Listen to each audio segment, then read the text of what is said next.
Lend me your ear. I got something you need to hear. Turn the volume up so it's loud and clear. A podcast where we talk about politics and culture, unscripted, no limits. Like a 504 soldier, we're not pretenders, ain't no agendas. Our only plan is to keep it 100 and do it for the fam. Yeah. What up, what up, what up? What's going on? Same old same. 6 mil, keeping it true. It's your boy KG. Welcome to episode 20 of For the Fam podcast. Sir. Let me start by saying, I mean this, but I don't mean it. Happy Black History Month. Now, if you've ever tuned in to any of my YouTube videos, you know I have a video called Cancel Black History Month. And I don't say that to diminish the importance of Black history. I say that to emphasize one point, and this is what I feel in my heart of hearts. Every month is Black History Month. So I can care less about February. Every month is Black History Month, and the light, in my opinion, should always be shown. I agree. So, with all of that being said, what you want to get into today, brother? Today we are going to talk about the Emancipation Proclamation. Damn, they got something to do with Black history, I don't think so. they? Even though it was signed in January, Correct. New Year's Day, and God forgive me, I'm old. I just drew a blank on the year. 63. 63. 63. I should have known that shit. But yeah. So we wanna talk about it, get into some particulars, some of the things that we were taught in school, or hell weren't taught in school. Weren't taught, exactly. We knew about the Emancipation Proclamation, but it was always, what was it? Always brought up as a, hey, this is what freed the slaves, and it never really taught us anything else. Right. It was always mentioned in the context. I wouldn't even say more of a Black history. It was more mentioned in the context of the great presidents.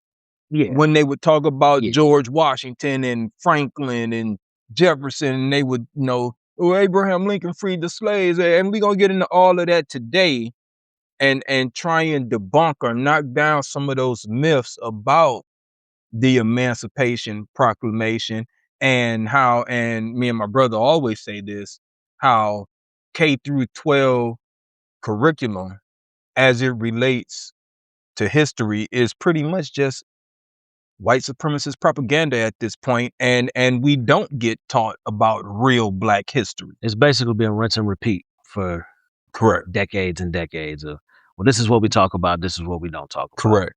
Occasionally you would have a teacher, fortunately for us, most of the teachers that we dealt with growing up were either from our community, we knew them personally, we saw them outside of school, so they kept us grounded. Made sure that we were for sure doing our work. For sure. Yeah. They would always threaten us that don't make me come knock on your door. Like, oh man, knock it off. They know exactly where you right. live. Right. Yeah. The good old days. Man. All right, bro. Well, let's get into it, man. All right. So the way I kind of wrote some stuff down and did my research for it is, and I hate to use pros and cons when it pertains to to an issue like this, but I wanted to, and you and I had a disagreement on something. Yeah. And I did not elaborate well enough that day. It's all good. We can get into that too. So we're gonna get into that and what I meant by compromise. Yeah. I think I know what you meant, but just to clear the air. Yeah. And during my research, where I've done research over the years, but I found out some more stuff that I just didn't realize. Mm-hmm. And I'm sure some people listening might go, what do you mean you didn't know that? But you don't know. So for me, I want to start with what some may consider the cons of the Emancipation Proclamation. And I was going to come at this a different way, but I kind of want to list these and go through them. Yeah. So pro number one, many people don't realize, the Emancipation Proclamation kept Europe on the sidelines. Mm-hmm. So Britain and France wanted to help the South Mm-hmm. so that cotton could stay cheap. Correct. And I didn't realize it was as close as it was for them getting involved. Correct. Basically, with the Emancipation Proclamation, Lincoln made it political suicide for any of them to intervene, because by signing the Emancipation Proclamation, and I know people are going to be out there saying, see, it wasn't all about slavery. He made it about slavery with that, even though we already knew that's what it was about. The caveat being for the European countries, Mm-hmm. like you were saying, they were looking at it from an economic standpoint, but by him saying, no, this is about slavery, it handcuffed them to where Mm-hmm. they couldn't. Because had they helped the South, then it would mean that they were pro-slavery. Mm-hmm. So that's where it comes into, it was sort of smart on his part to keep them from helping the Correct. Confederacy. All right, cool. So number 2, it opened the door for black soldiers. Yes. So it basically allowed the Union to recruit black soldiers, 200,000 to be exact, Mhm. over 200,000. Lincoln also admitted later himself that without They would have lost. the black soldiers, they would have lost. Correct. And of course, we'll talk about, the 54th Yes. at some point today Yes. as well. Number 3, it gutted the Southern economy. So it gave enslaved people in the South a signal to run. Every person who put down their tools and ran the Union lines was one less worker feeding the Confederate army. So it was, as mentioned in number 2, it was economic sabotage. Thing is this too, not all Union soldiers agreed with this. However, based on the Emancipation Proclamation, they had, if the Union was present, the slaves were free. Mm-hmm. Air quoting it. Mm-hmm. That basically was the gist of it. Right. Even though it was known that a lot of the Union soldiers didn't agree with it. For sure. And we'll touch on that when we start talking about the 54th as well. So it shifted the framework, the legal framework of the war. Union generals were legally returning slaves to their masters. Yep. Because of the Fugitive Slave Act. Yep. If you got caught, you were returned to slavery. Period. Yep. This order legally turned the Union Army into a liberation force, so which I just mentioned previously. So even if the soldiers were prejudiced or racist, they still had to abide by it. Correct. And of course, the all-important 13th Amendment. Yes. So for those that don't understand what a proclamation is, a proclamation, had Congress not acted and put forth the 13th Amendment, as soon as the Civil War was over, black people were going back to slavery. Yep. Because a proclamation was made during the war. Yep. Wartime efforts. That's the proclamation that was made. After that, back to the slave camps you go. Back to the cotton fields. So Congress acted, and we had the 13th Amendment. So before I get into the cons, did you want to add something to that first part? No, you are hitting everything exactly the way it should be told. And the main point I want everyone to take away from this, in my opinion, this is the main point. Abraham Lincoln did not free the slaves. That is a lie. That's the main takeaway that I want everyone to have, is Abraham Lincoln did not free the slaves. Abraham Lincoln was not some progressive Republican that out of the kindness of his heart thought that black people should be equal. It was clearly a war strategy. Mm-hmm. Point blank, period. All right, go ahead, my brother. Which takes me into number 1 of the cons. And this is what we had the disagreement, and I wasn't very good at articulating what I meant by the compromise. The border state hypocrisy. Yes. So for those that don't know, these states were exempt from the Emancipation Proclamation. Maryland, Kentucky, Delaware, and Missouri. Mm-hmm. So basically, Lincoln said, hey, slavery is wrong unless you're on my side. Mm-hmm. He was willing to trade black freedom for political loyalty, as long as those states were exempt. Now, had he said, nah, it's all or nothing, I think we could pretty much say the North would have lost. Right. Because once you add those states that I just mentioned, now what? Right. It was all about holding the Union together, Right. nothing more. And it didn't actually free anyone immediately. Mm-mm. It only applied to the land the Union didn't control. And it was like the president signing a law for Canada, basically.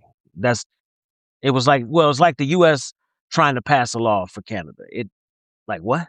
That ain't gonna work. Well, here's also something that people don't take into account. The South didn't even respect it because they didn't consider him, quote unquote, their president. Yeah. So it didn't mean diddly squat to them. And in order for it to be enforced 100%, basically the Union had to take over a town 100% and free everybody. Correct. Number 3, it offered no plan for what came next. No, sir. So it freed people bodily, but gave them zero economic footing, no land, no money, no citizenship. It basically created a class of free people with no way to survive, which is how many became sharecroppers. Reconstruction, baby. Yep. Reconstruction. Number 4, it was framed as a military necessity, not a human right. Correct. The language of the document is dry and legal. It doesn't talk about God-given rights. No, sir. It talks about suppressing the rebellion. Mm-mm. It cemented the idea that black freedom was a tool for government, not a moral obligation. Correct. In any way, shape, or form. Correct. And last but not least, the least known, the least talked about, it left the door open for Jim Crow. Mm-hmm. So because it didn't grant citizenship or voting rights, it wasn't until the 14th to 15th Amendments for those, it left a loophole for states to create black codes, vagrancy laws, et cetera, et cetera. And for those that don't understand and know, if you didn't have a job as a black man in the South, that was a crime. Got snatched up off the street and basically put back into slavery. I want y'all to hear me again. If you didn't have a job, you were treated the same way as someone that robbed a damn bank.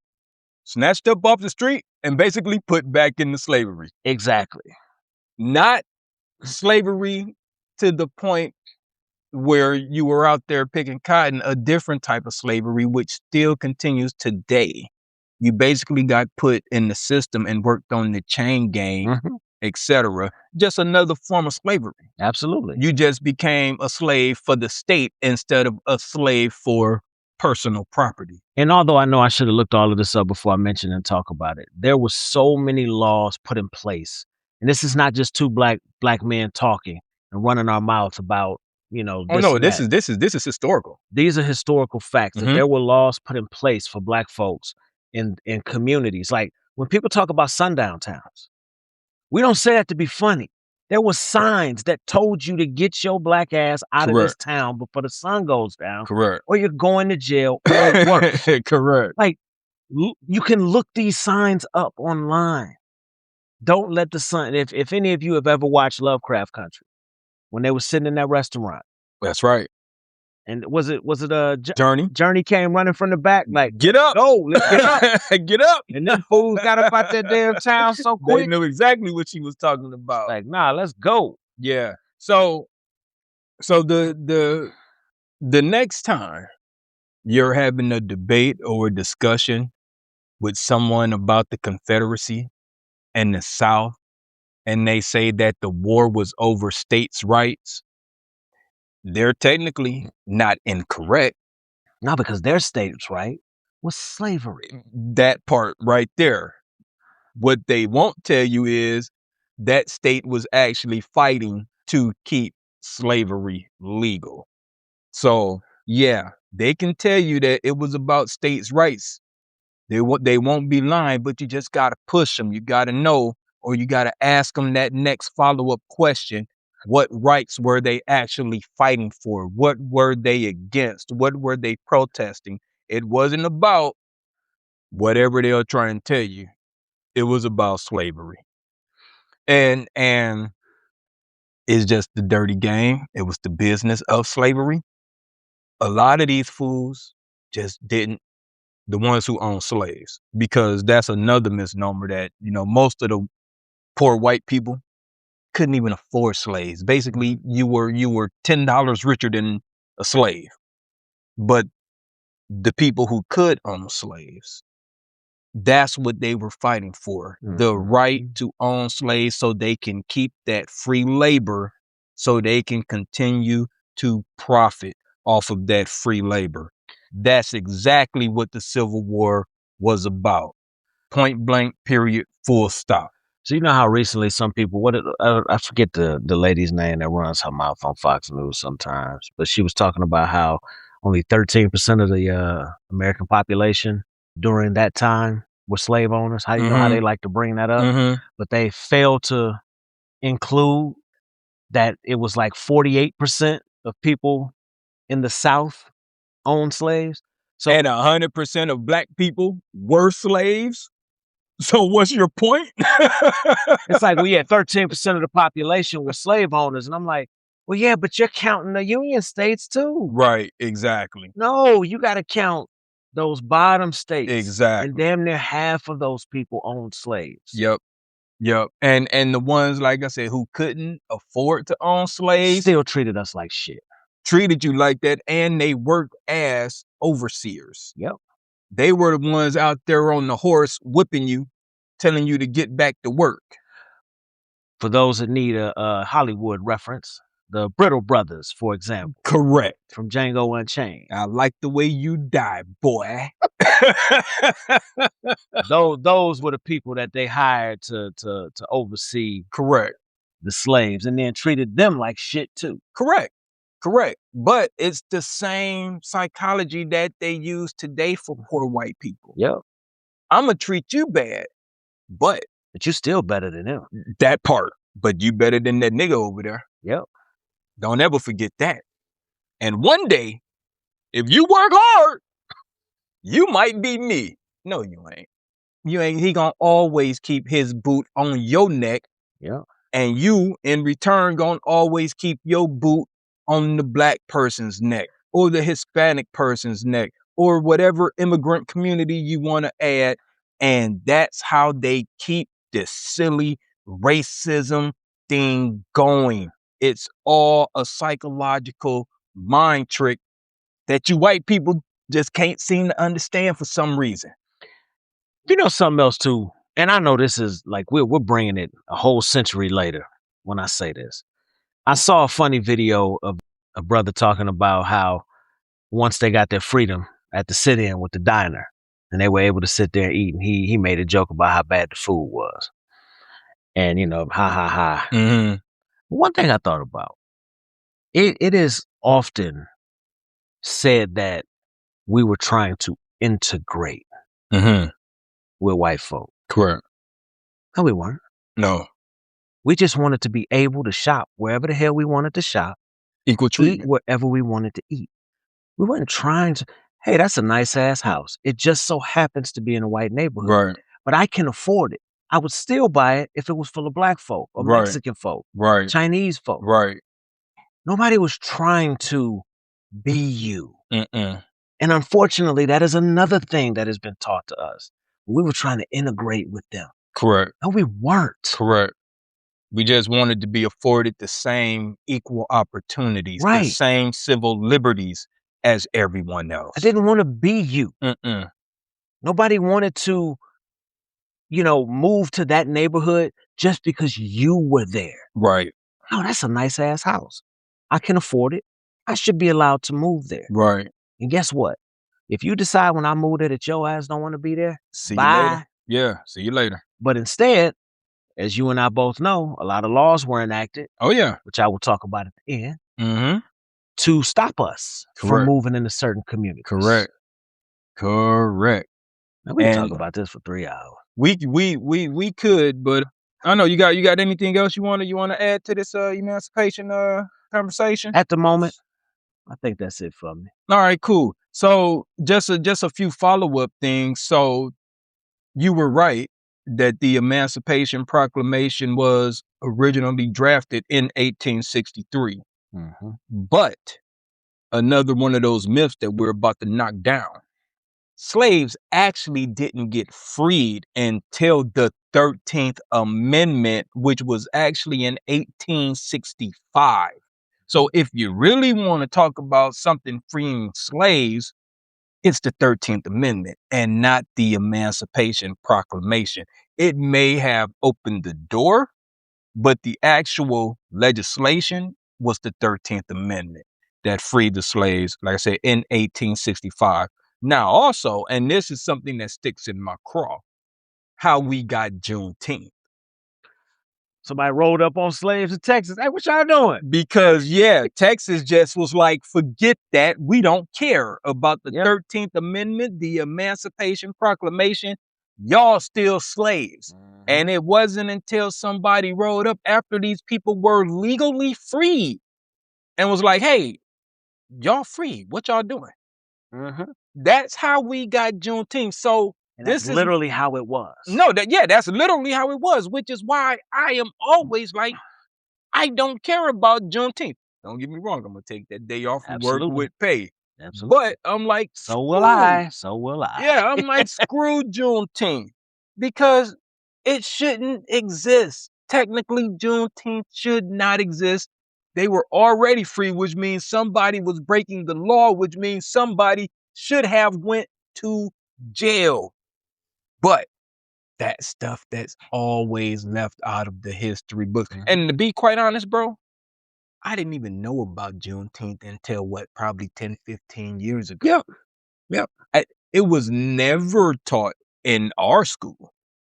Nope. Somebody I was talking to was like, you don't celebrate Juneteenth? I was like, what the hell is Juneteenth? What are you talking about? That's when I started doing research, and that's when I got angry because I'm just like, oh, this is trash.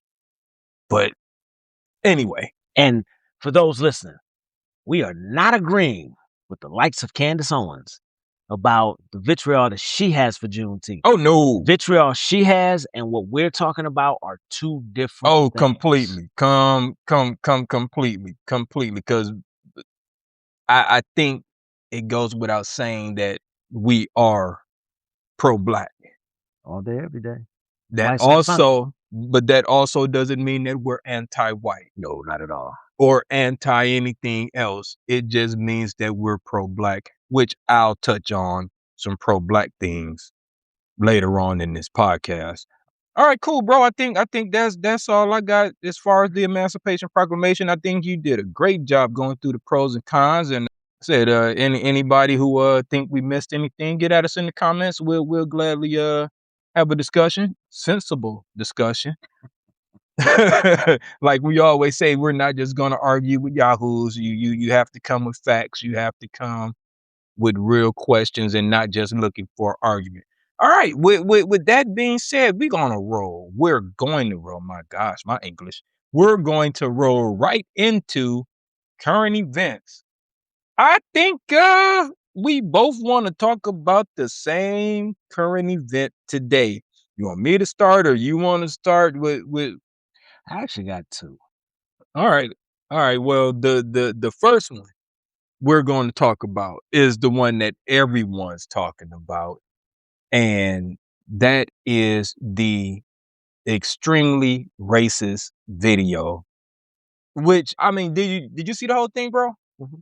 So I've seen that video before. The first part of the video is about voting machines. Yeah.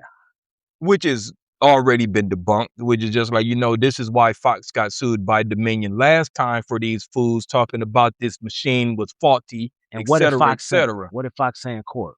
We're not a news. Company. Yep, we're not a news network. Yes. We're an entertainment company. They're basically the WWE on Fox News.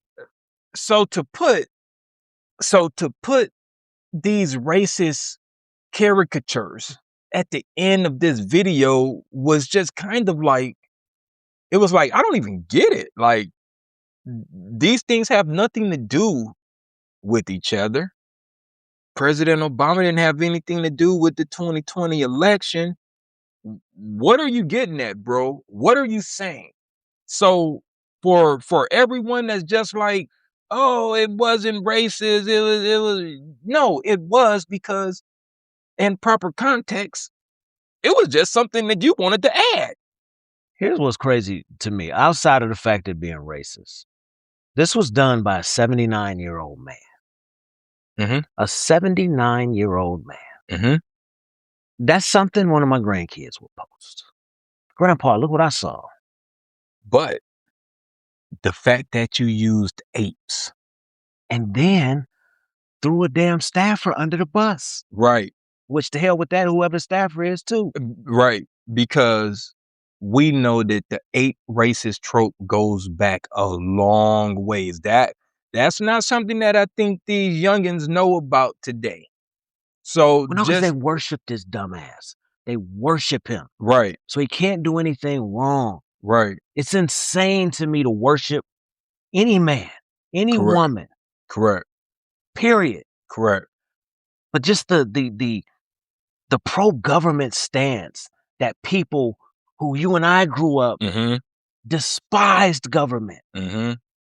They would pick up their guns and go to war with the government. Are now praising every single thing the government is doing. Because you know why? Hasn't hit their community yet. Yeah. For real. For real. And is like, you know, as far as the staffer, addressing the staffer. But it's like, bro, I thought you had total control over everything. I thought nothing moved without your say so. So you can't blame this staffer and say you didn't know about it because you spent the last 10 years telling us that nothing happens without your approval and you know everything that goes on. So stand up on it. Be a man and stand up on it. Don't kowtow. Don't and listen, let me say this. To every black television show host, news anchor, I don't want to see any one of you on TV crying, talking about you need an apology and how hurt you are. No, no, no. Later for all of that. This is the time for anger. Take those tears, turn them into anger. All right? No more playing nice. And when I say that, I want to talk about my Black MAGA people for a minute, if you would just indulge me. To all of my Black MAGA people, what will it take for all of the Black MAGA people who thought, Kamala mama is Indian, she ain't black enough. Kamala married to a white man, she ain't black enough. Kamala was a prosecutor, she locked up black people, which was her job. And if you're not mad at the person who did the crime, I don't understand your logic. But to all of those people, what do you think now? What are you thinking now about Trump? Not just in regards to this video. Has your life gotten any better? Everything is still sky high. All of his policies are basically just culture issue policies. What policies? Well, true, but it's just all culture race baiting stuff. Take away DEI, make DEI illegal.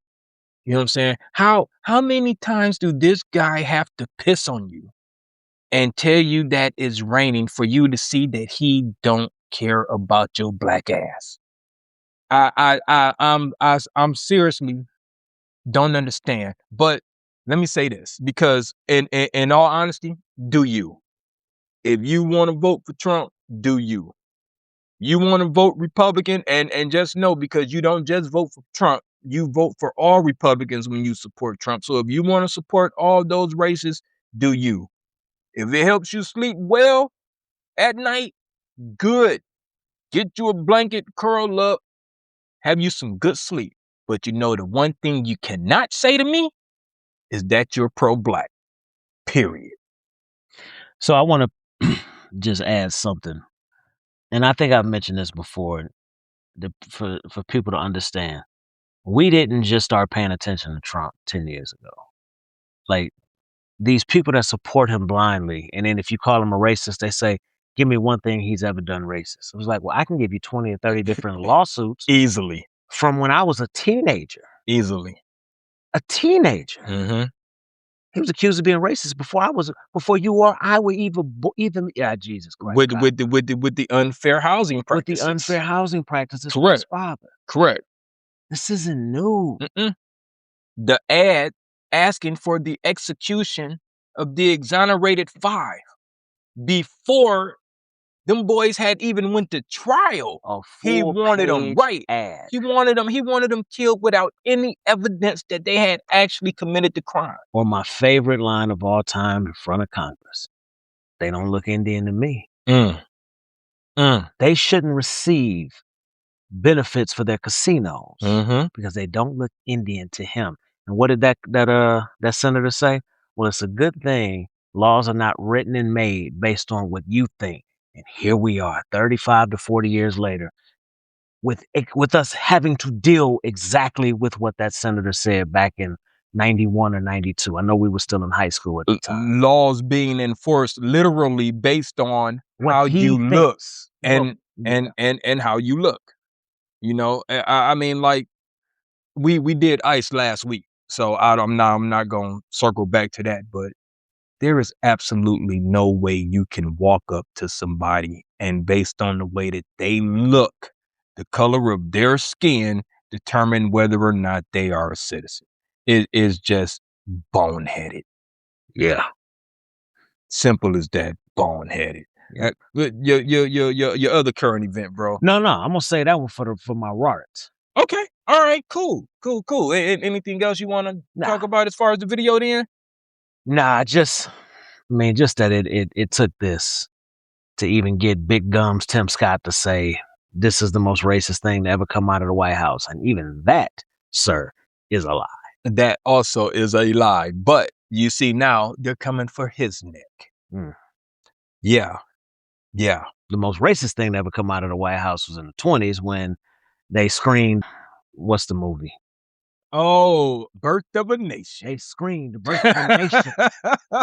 Birth of a Nation. My goodness. Yeah, we've already talked about that. Lord have mercy, Jesus. All right, bro. Well, go ahead, man. Let's go into our Rarts, everyone's favorite segment, including mine, which is a rant about a random topic. Look, I'm gonna try and lighten things up because we've been getting kind of heavy. Well, let me do this one first. Okay, well, you go ahead. Bring it down. You go ahead, and I'll bring the temperature back down. So I want to talk about something that happened about maybe a week and a half ago is when I first started hearing about it. It's a situation where it would be kind of like when we were growing up. If, say, our fathers bought something in the house and then got mad that thing was in the house. Let me tell you what I mean by that. Yes, please. You ever seen anybody sue themselves? Oh, wow. Get into it, bro. I know exactly where you're going with this. Go ahead, get into it. So, for those that don't know, Donald Trump is suing the federal government for $10 billion. With a B. And his kids, well, one of them, is also on this lawsuit. And basically what it is, it's the whistleblower who released the tax returns. Correct. Whistleblower's already been punished for this. So it's not like this dude didn't say, yeah, I did it, because he did. And I can't remember what's going on with him, but he's already being punished for it. So for those that don't understand this, if Donald Trump wins this $10 billion lawsuit against the executive branch, correct, which is him, suing himself, yes, suing himself, with the people that he put in place, correct. So he's going to sue himself and win, correct, with the people he put in place, correct, to make him win, correct. $10 billion that he claims he's going to donate to charity. Yeah, we'll see about that. Which one? Because in New York City, you've been banned from running a charity. You've been banned from participating in charitable events in the entire state of New York. What was it? 10 or 15 years. But my thing is this. It comes from the Treasury. That's your money. Tax dollars. That's my money. Yes, sir. Let me say it again. He's suing himself. Correct. He's basically about to steal $10 billion from the people. Because that's what it is. It's a theft. Yeah. And I want people to understand something. That when he's out of office, for all of you guys who cry when this man walks in a room, for those who worship him and buy his merchandise, he's going to go to jail. Every other president in recent history has released their tax returns. This is not a big deal unless you got something to hide, which it was revealed that Donald Trump doesn't pay taxes. That's the whole kit and caboodle right there. But, you know, I shouldn't even say if, because I don't even think it's an if, it's a when he is awarded this money, it should be demanded in that settlement who he has to get that money to. Well, He should not get to choose. but that's exactly why he filed it in Florida. Yeah, she'll do whatever he says. Yeah. Like, dude, when I tell you, and again, it's easy for us to say this is the most egregious thing we've ever seen presidents do when we have presidents who were slave owners. So it's not the most egregious thing. It's the most egregious thing we have seen personally in our lifetime. Correct. Right? But all I got to say is if his name was Barack Hussein Obama, he would have already been impeached and he would have already been brought up on charges. Correct. Already. Correct. If his name was Bill Clinton, hell, if his name was if George Bush would have done this stuff, Correct. Republicans would have been like, oh, nah, bro, we can't roll with you on this. But the reason they ride with Trump so much is because with Trump, it's all about power. And these people that are in office are thinking, holy shit, I can have and hold this power as long as this man is on my side. Yes, I agree with you. Excuse me, but it's not just that. It's also they're in on it. Well, yeah, there's always that. They're all eating. They're all eating off the government right now. They're all eating off the taxpayers. All of these fools are getting filthy rich. All of them. Each member of his cabinet. They are all profiting off of the government. Not just Trump. When this is all said and done, if there is any type of justice system in America, all of them should go to jail. All of them. So here's where it gets weird for the courtroom. The Department of Justice has to talk about how horrible he is. Correct. And how crazy this lawsuit is. Can you think of any attorney in the Department of Justice that's going to get up there and argue? No, they're going to settle. And they'll settle for like $7.5 billion. That's exactly what's going to happen. Pam Bondi will just settle. She won't even try and make an argument. She'll just settle. Shit's insane. It is insane, bro. 100%. The corruption. It's next level. It is next level. It's simple, to be honest. I mean, because there's nothing sophisticated about the grift. Well, it shows how what we've been complaining about for centuries. Correct. Is now being exposed. Correct. It does show how weak and broken the system actually is, but at the same token, it also shows just what a dirtbag he is. The reason why there are no guardrails in place for any of this kind of stuff, because no one ever thought the president would stoop to this level. Yeah, that's why. Yeah, that's why there are no guardrails, because everybody like, what the fuck? What? He doing what? What the? Yeah, no president would have ever dared. Yeah, exactly. So no, it's not that he's just some evil genius. It's just that he's a dirtbag that's literally taking advantage of the system. And because we have a feckless, totally politicized Supreme Court, that's also why this is taking place. Had they just said it was illegal for him to run, we wouldn't be in this situation. After January 6th, he should have been banned from running or holding any office. He should have been the ultimate black sheep politician.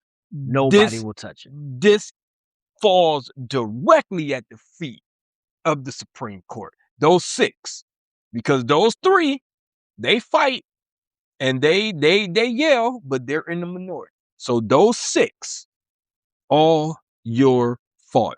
Democracy falls, it's your fault. History, your name, those 6, their names will be in the history Yep. books if democracy Yep. falls in this country. Yep. And we are well on our way. Yep. All right. I'm gonna try and lighten things up, y'all, because we've been going a little hard. So Tuesday was Groundhog's Day, if I'm not mistaken. Was it Tuesday, Wednesday? Anyway, Monday, Mhm. whatever. In the year of our Lord, 2026, can we please get rid of Puxatani Phil? It's not even pseudoscience. It's just downright idiotic at this point. There are people out there that believe that shit. The groundhog runs in the hole because he sticks his head out and sees 200 freaking people. Of course he's going back in the hole where it's safe. Not only that, but there's nothing like a meteorologist would tell you is scientific about the groundhog. Can we please just move off of this stupidity? Please, please, please, people, please. Look, I love Groundhog Day. It's a great movie. It's hilarious. Oh my God, absolutely. But past that, we need to stop with this groundhog mess. Stop having parades and festivals and all of that silly shit. The groundhog does not determine the weather, not one inkling. Okay? It's been stupid and it's continuing to be stupid. It's dumb. Let it go. This year should be the last year that we ever talk about Puxatani Phil and the groundhog. And think about it like this. It only affects our region. You think they care about Groundhog's Day in California or Arizona or, somewhere where they got nice weather? You think they give a damn about Groundhog's Day? Nope. Absolutely not. This is it, y'all. Let's take Groundhog's Day off the record books. Please. That's my word. Go watch the movie though. Go watch the movie. Great movie. You'll enjoy it. Really great movie. And anything you want to add to that, bro? The only thing I would add is outside of Groundhog's Day, for those that date and judge people based on zodiac signs, go get help. That's all I got, bro. Oh, man. Yeah, go get some help. All right, cool. All right, y'all. Well, with that, we going to slide right into our next segment called 5 on the Black Hand Side, where we talk about a black movie and basically give a review. And the movie we chose is very apropos to the conversation that we've been having. And that movie is Glory. Go ahead, my brother. All right, so Glory is a movie about the 54th. Mm-hmm. And we'll get more into it as we talk about the movie. But the movie itself was from 1989, and it was directed by Edward Zwick, who did Blood Diamond and The Last Samurai. It had a budget of $18 million. It achieved $27 million at the box office. It was released in December of 1989. It stars Matthew Broderick, Denzel Washington, Morgan Freeman, Andre Braugher, man, Carrie Ells. Is that how you pronounce his last name? Yeah. Carrie Ells. Of course, Matthew Broderick was Colonel Robert Shaw. Denzel was Private Trip, which I have something you might disagree with Denzel in this movie. Okay. Morgan Freeman was John Rawlins. Carrie Ells was Major Cabot, and Andre Braugher was Andre Braugher in this movie. Black, educated brother from Massachusetts. Yeah. What did they call him? Gosh, Snowflake. Oh, that's what Denzel kept calling him. Yeah. Snowflake. Yeah. Especially when they were in that tent that first time. He kept getting in his face. So, you want to hear my controversial Denzel take before we get going? Yeah, let's get into it. He should not have won an Oscar. I can agree with you on that. Morgan Freeman should have won that Oscar. Morgan Freeman was the better character. Yeah.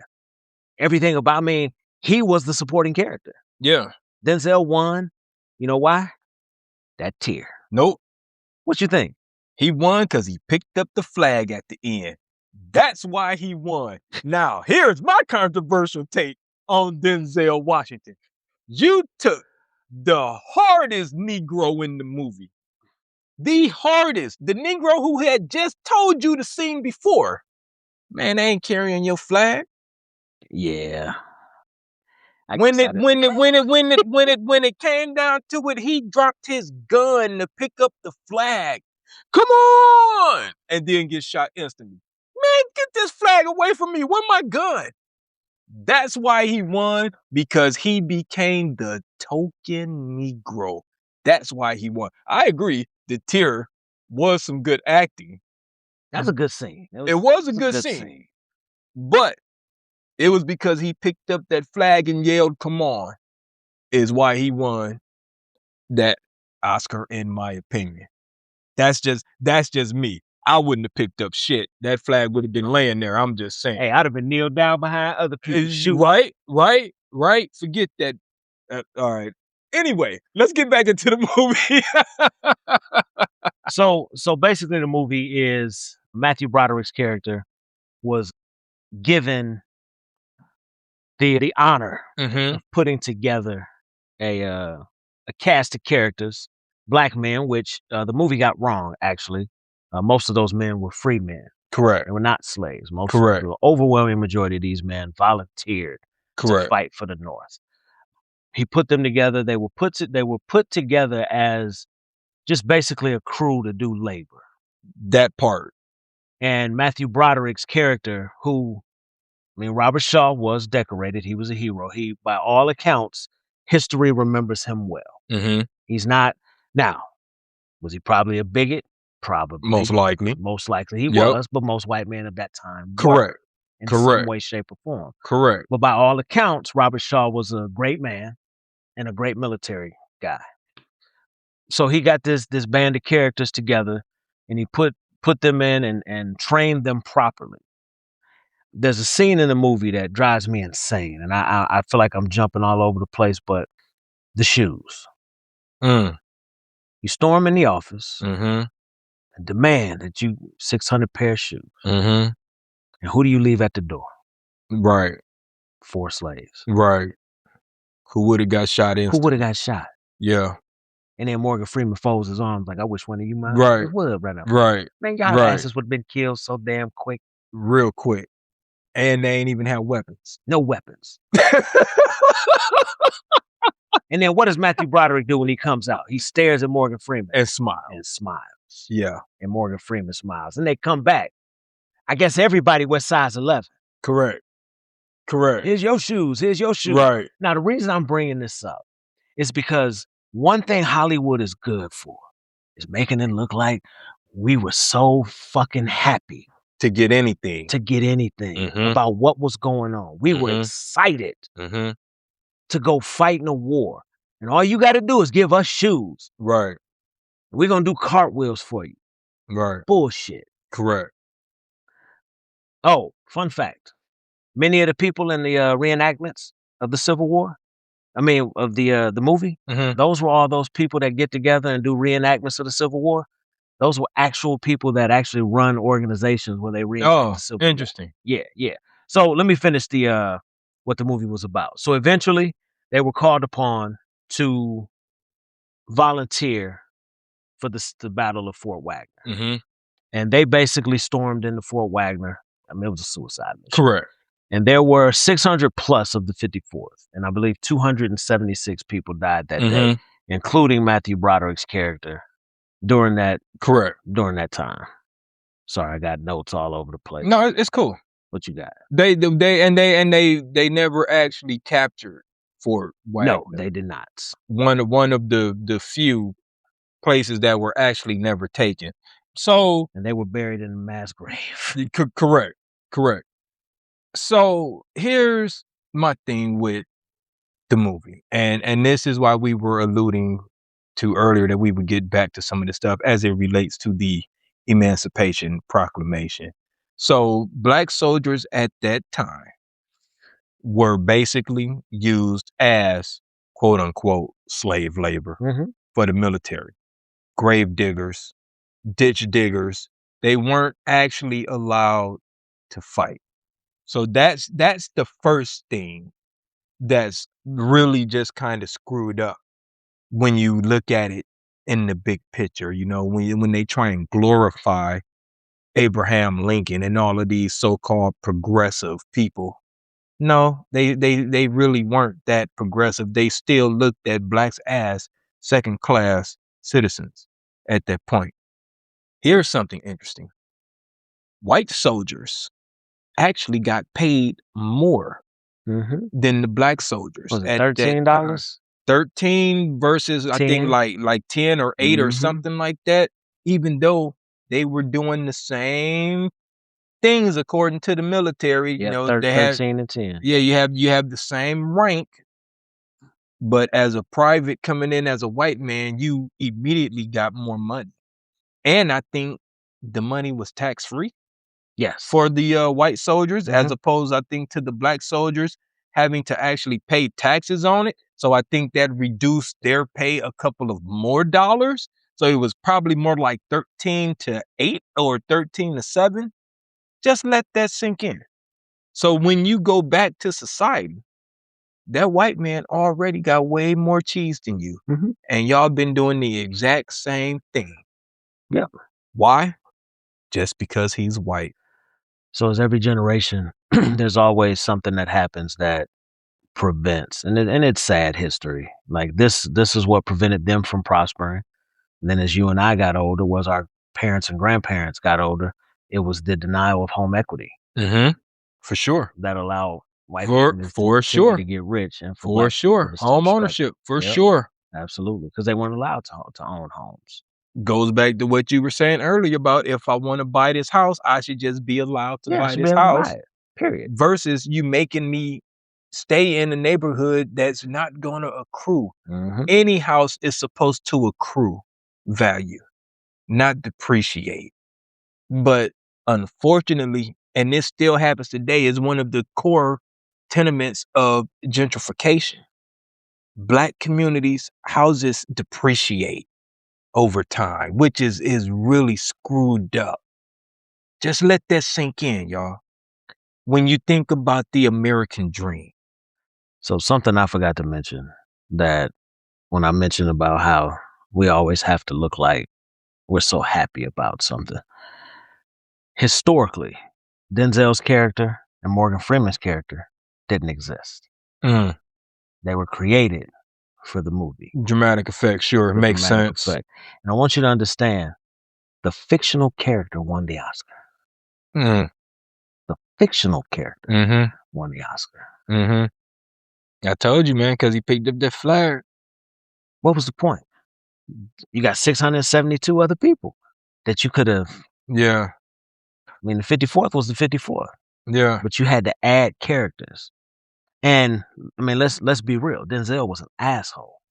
He was basically the villain in the movie, to be honest. He was an asshole. Yeah, he was the villain. Mad at Thomas, Thomas, because he was educated. Right. Just jealous. I mean, just pure jealousy. Yeah. Yeah. Well, let's whip him. Let's whip him. Why? Right. That part. It was like, y'all gonna whip this dude like he a slave in the military? Everybody should have walked off. Oh yeah, we out. Yep. And the whole thing where he came out in the rain and he read the proclamation from anybody caught will immediately be returned, if not killed. Yeah. And then next morning, Matthew Broderick said, well, how many are still there? And then they go out and everybody's there. Right. Historically, most of these men were free men. Right. Yeah, I'm just going to go back home. Right. Just going to go back to my wife. Because y'all making me go dig ditches in the South. Yeah, no, I'm just going to go back home. Yeah. Yeah, y'all putting me in a position to get kidnapped and return to slavery. Yeah. Yeah, is with all of that being said, we actually like this movie. Actually, I love this movie. It's a good movie. Go watch it. We just need to point out just some of the fallacies in it. It wasn't all sunshine and rainbows for either sides. It wasn't the white men training, running the 54. I'm sure they probably didn't want to be there. as well as a lot of the black soldiers didn't want to be there, but it was a means to an end. Mm-hmm. There was nothing else for them to do. This was a way for them to move up the social or socioeconomic ladder, for lack of a better term. So I'm gonna give you guys some historical facts real fast about the 54. So Frederick Douglass, he was one of the key recruiters for the 54th. Two of his sons were the first people to enlist, Lewis and Charles Douglass. Unlike the movie, which depicts many soldiers as illiterate, the 54th was the most literate regiment in the entire Union Army because many were free men from Massachusetts, Ohio, and Pennsylvania. A large number were educated professionals. Governor John Andrew, he was the one who appointed Shaw Yes. to do this. The pay boycott was real. It lasted for 18 months with no pay, which is wild when you think about they already had, well, some of them had nothing. Right. The Confederate threat was real. They definitely issued the proclamation. Correct. And of the 600 men were in the 54. 272 were killed, wounded, or captured. And Shaw did die on the initial run. Denzel's character. So the character of Tripp is fake, but Sergeant William Carney is real. He's the one that actually picks up the flag. Oh, interesting. In real life. Okay. So yeah, when the color guard was shot, Carney grabbed the flag, was shot 4 times, but never let the flag touch the ground. Okay. He crawled. In real life, he crawled back to the camp. With the flag. With the flag. So he didn't die right there with the rest of them on the beach. And Carney was the first black man to be awarded the Medal of Honor for this action. Wow. So my question is, why create Correct. a character? Correct. Just make Denzel Sergeant William Carney. Correct. But no, you know what you had to do? You had to make the villain. Because the villain couldn't be the slave owners. You had to make a villain on the Union side of the army. There got to be a crazy black man in here somewhere. Not just the villain, but the toughest, the baddest black dude in the regiment. And what else do we see? Buck breaking. What else did we see, though? When they made Shaw and his men go with that other guy, and they had them black men terrorizing that town, and then when that black man hit that woman, shot him. He got shot. Yep, shot him by his superior officer. Yep, shot him. Think anything happened to him? Cold-blooded murder. Nope. Left his ass to die right there in that town. Yep. Yeah, it's... Oh, man. I still like the movie, but what you just stated made me like it less. No, overall, I mean, there was some scenes where I felt like the happiness part. Like I'm just being honest. I hate that shit. Like I do. I hate that shit. Like quit depicting these dudes and I mean, yes, we sang. Yes, we enjoyed each other's camaraderie. Like the scene where everybody was praying and Denzel got up and said, "I ain't much for praying." That's a touching scene. I believe stuff like that happened for sure. Because we have historical context of things like that happening. For sure. But this whole, I'll be damned, they gave us some shoes, y'all. No. Right. Y'all had to fight for something that y'all were supposed to get. Uniforms. First off, y'all are free, educated men. Yeah. Man, fuck that. I'm going home. Yeah. I'm about to sit here and mess up myself. And y'all won't give us no shoes. Right. Basically some church boots too. Right. Sneaking off to get something to eat, even though I'm sure y'all was getting fed. Y'all in the military, but y'all got to sneak off and get stuff to eat. Well, no, Morgan Freeman, remember, he told him he was sneaking off to get some shoes. That's what he told him, right. But we know what he was doing. Yeah. So you telling me the man with feet that look like somebody been carving his feet up is about to leave? Right. And go what? What did he say? Was 3 miles? Something like that. He tried to get old boy to go with him? Yeah. Oh, no. Yeah. I did. Yeah. To me, his character was just an example of buck breaking. That's all. You know, that's him grabbing the flag and him saying, "Come on" at the end, and then he gets shot instantly, and then they end up burying him right next to his antagonist, Shaw. You know, they on dead on top of each other. Threw his ass in that grave. Yeah, and it's just like, man, nah, no, yeah, yeah. That that was about the only thing that I mean, I said you just brought some things to my attention that now looking back at it, I'm just like, oh, maybe I shouldn't have liked this movie as much as I did. But that was like the thing that I didn't like was the whole picking up the flag and come on thing. Other than that, I'm just like, man, I really enjoyed this movie so much. But yeah, maybe I'm gonna take it down a couple points now that you brought those other issues out. Well, remember, like when I rewatched this, it was the first time I had seen the movie in probably like 20 years. Mm-hmm. So watching it, like I enjoyed watching it. I didn't think to myself, man, let me forward past this scene. I enjoyed it. I mean, I watched every scene. Mm-hmm. It's just those little things that now that we're older and we look at these things, I go, why does it always have to be so like we're happy that the white man actually gave like, oh man. Right. No, Right. that's not how this was. Right. These men were as free as Matthew Broderick's character. Right. Yeah. And the craziest thing to me is the whole begging to fight. Oh yeah. I'm a soldier and I gotta beg to fight. I'm out. Well, I'm like, look, I don't want to get killed, so yeah, go ahead, stand on the front line. Go ahead and fight. Be my guest. Yeah, absolutely. Oh, you want to go storm that? Go ahead and storm that Bankhead. But it was even known that even Lincoln, when they, started recruiting black soldiers, Lincoln was like, they can't fight. What about them that has basically built the country at that point? Right. So our ancestors were strong enough and smart enough to build for you, Right. raise and nurse your children. But all of a sudden they can't fight? It's prestige. It was the prestige of actually being treated like an American soldier, Mm-hmm. which is why I could not be an enlisted man Hell no. today.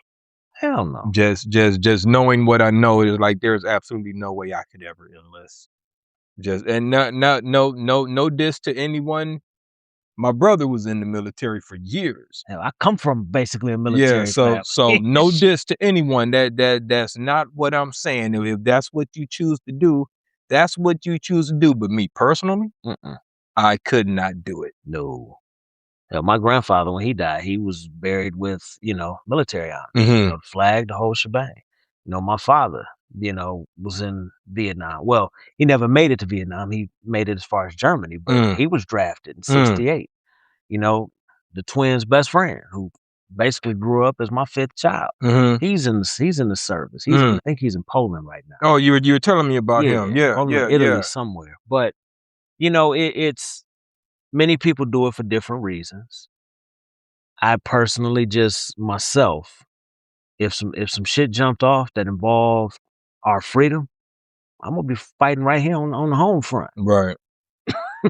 Right. And it's just the message, right? I mean, how could you go fight for someone like Trump? Just how could you? Well, people will then say, well, you're fighting for the country. It's like, I hear you. I understand where you're coming from wholeheartedly. But right now, the head of the country is that dude. Correct. I'm supposed to fight for a country that doesn't support me, that treats me like a second class, just like they did when they came back from World War I and World War II, and they were still treated as second class citizens. I'm supposed to go fight for that? No, I'm good. You can't tell me that I should go be a hero and go fight, and then when the war is over, you call me a nigga as soon as I come back. No, I'm good. Even when I was in my uniform. Right. You know this is why I hate the Red Tails movie? Oh yeah. I hate that Disney version. I know we getting way off, Lord. I hate that Disney version because, like, damn well they were calling them black pilots niggas and stuff. I don't think they said nigga one time in the whole movie. Nope. I'm like, man, get out of here with that Disney whitewash. Anyway, that's our movie, y'all. Glory, because I was about to go off on a tangent. I had to catch myself. Like I said, bro, you kind of made me look at this in a different way now. So, I mean, I was gonna give this like a 8 out of 10, but I think maybe I got to bring it down to a. Well, wait, stop. 5 is R. I knew you were gonna catch it. I wasn't gonna say nothing. I was going to give this like a 4.5 out of 5, but since you brought those other things to light, I'm gonna give this a 3. I'm gonna do 3.5. All right, cool. I can do 3.5. Yeah, I would say 3.5. Like it doesn't. I mean, the movie's the movie. The subject of the movie, of course, is the 54th. Well, that's what it's made out to be. But at the end of the day, it's a slave movie.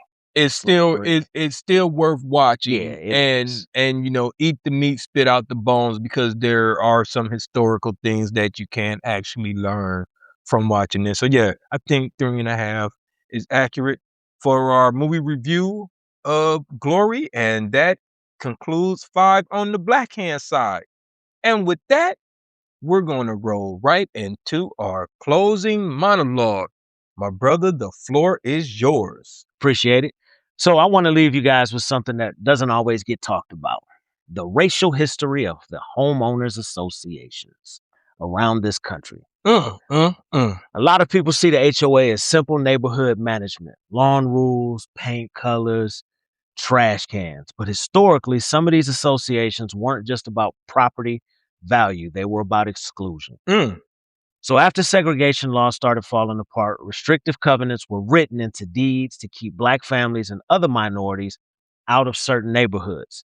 And even when those covenants became unenforceable, the mindset didn't just disappear overnight, because the systems have a long memory. It's just going to keep going.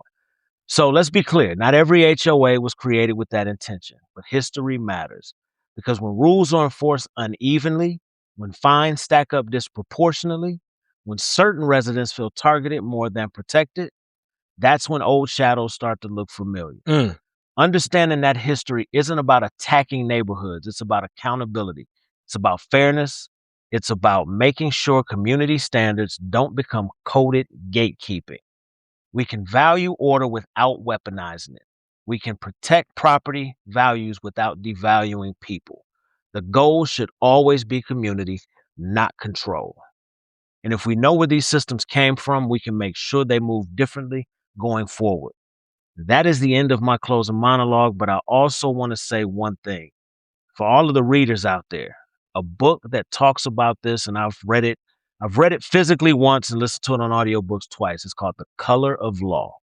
Search for it, read it. It will explain the history of racism as it pertains to major highways in this country, home equity, and homeowners associations.